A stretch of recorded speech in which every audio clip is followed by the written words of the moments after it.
Hey everyone, today in our New Year, New Job, New Outlook video, we are going to speak with expert Diane Huth, the accidental career coach on resumes. She is a marketing guru, university professor, and author of 2 best-selling career guides, Brand You to Land Your Dream Job, written to teach her young students and young professionals how to find a great job, get hired, and jumpstart their careers. And her second book, Reinvent Your Career, Beat Age Discrimination to Land Your Dream Job, dream job for baby boomers facing an unemployment crisis.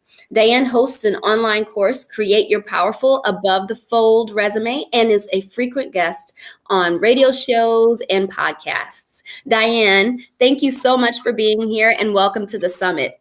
Well, thank you so much, Lana. I'm just thrilled to be here with you, and thank you so much for including me in this very special event.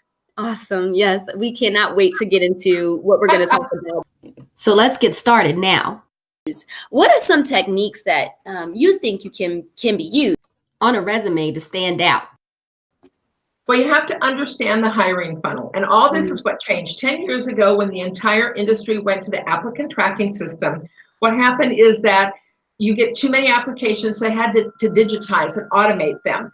Right. So there's a hiring funnel that has happened recently, and when you understand it, you'll understand what's in a recruiter's mind and how to go about doing this. So the typical job posting on an online job board for not the vice president of Google, but for a secretary at a plumbing company, okay, or bookkeeping, some very local job, is seen by 1,000 people.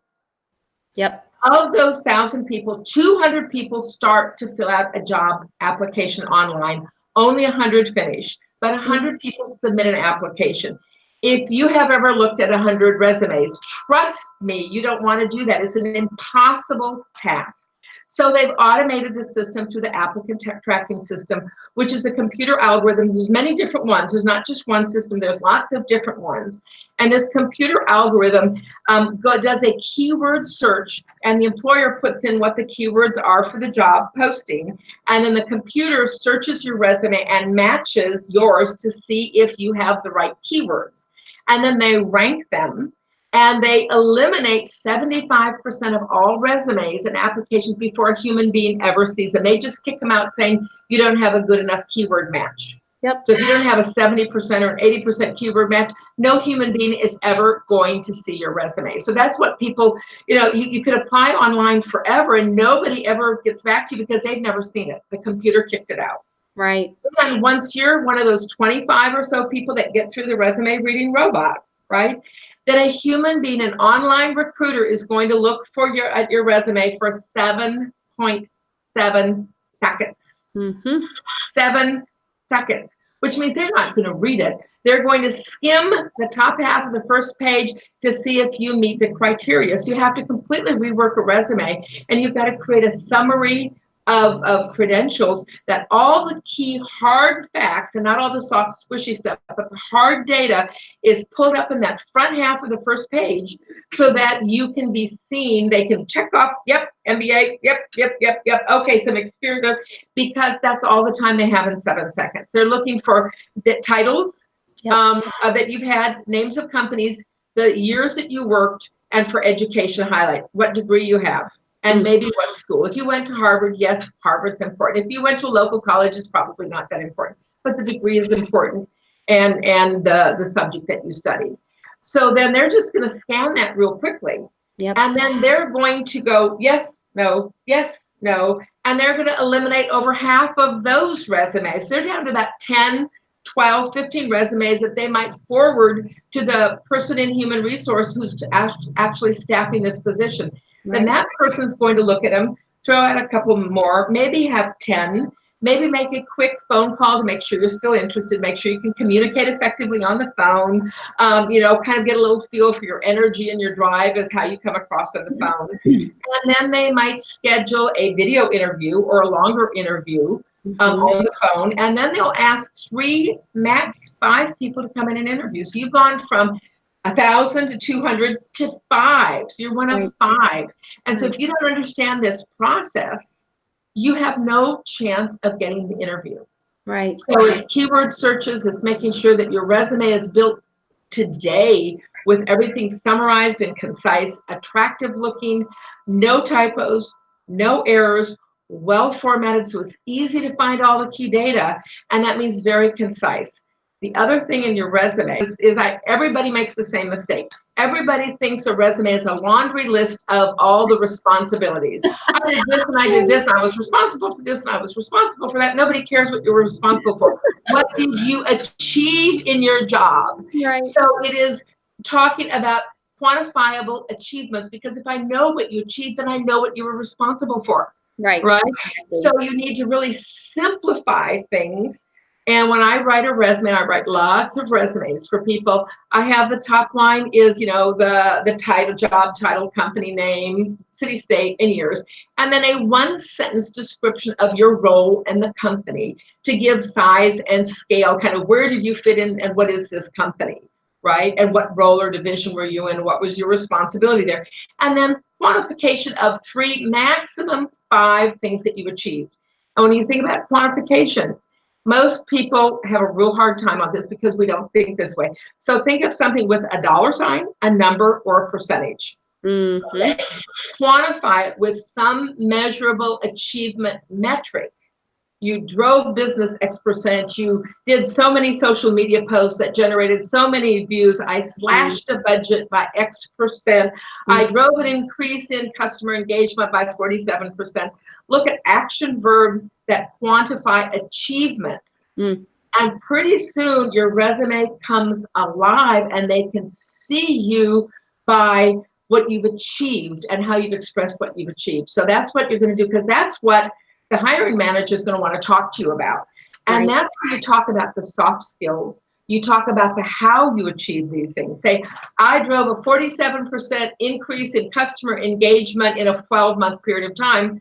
When you get an interview, they're going to say, how did you do that? And you talk about your leadership role and your skills and the programs that you implemented and how you did it. And your passion comes through explaining how you achieved it. But you don't put all those soft skills in a resume, because the resume doesn't really do that. They want hard skills that they can quantify and that this applicant tracking robot is going to find and check off the box.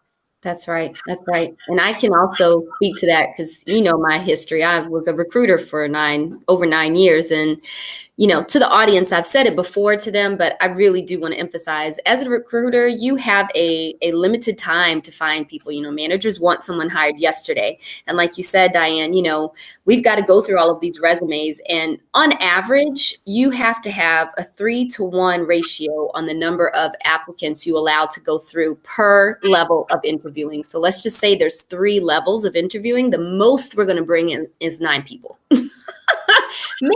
maybe 12, so we have some backups, but that is just in case we didn't choose the right candidates. But most times, because we're the recruiters that they're paying to find the right people, we're going to keep it as low as possible, because again, no one has time to do these interviews and make these decisions, but it has to be done. So it's so important, like you said, to have those keywords to make sure that your resume is selling yourself within the first, like you said, 7 seconds. Because I do remember being like, oh, nope, they don't have it, move on. Oh, nope, they don't have it, move on, and I felt bad for people. But like you said, the whole reason I got into this is because I saw people not excelling in this. And this is why they're getting kicked out. Not because they don't have the skills, it's because they don't know how to show it, right? And demonstrate that to someone. So yeah, totally agree. Very good stuff. So, before we go, you've got something that you want to offer our audience. Can you talk a little bit about that?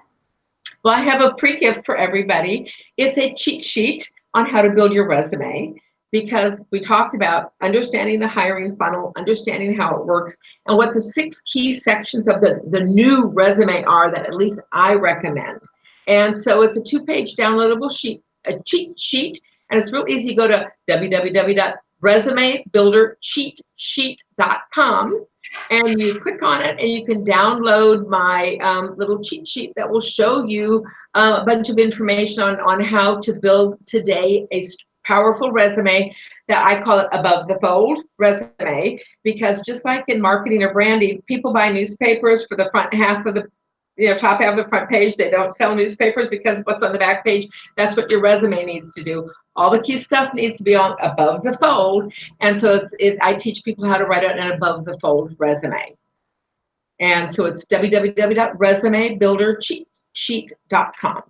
So I hope everybody enjoys it and can find great value in really evaluating, oh, gee, I maybe have to make some changes in my resume to meet today's market. That's a great gift to offer, especially like you said, since we've talked about how important those resumes are. So to the audience, definitely take advantage of this. You don't want to miss this. Again, it's at www.resumebuildercheatsheet.com. Diane has just been so gracious to offer that to you all, and you all should be walking away like running, not walking, running to go fix all of this stuff, because I mean, there are definitely jobs out there that need people. And if it's just because you can't get your resume right, I mean, this session should be giving you that jump start. So Diane, thank you again so much for, taking time out of your day to do this with me. Well, thank you, Lana. I've enjoyed every second of it.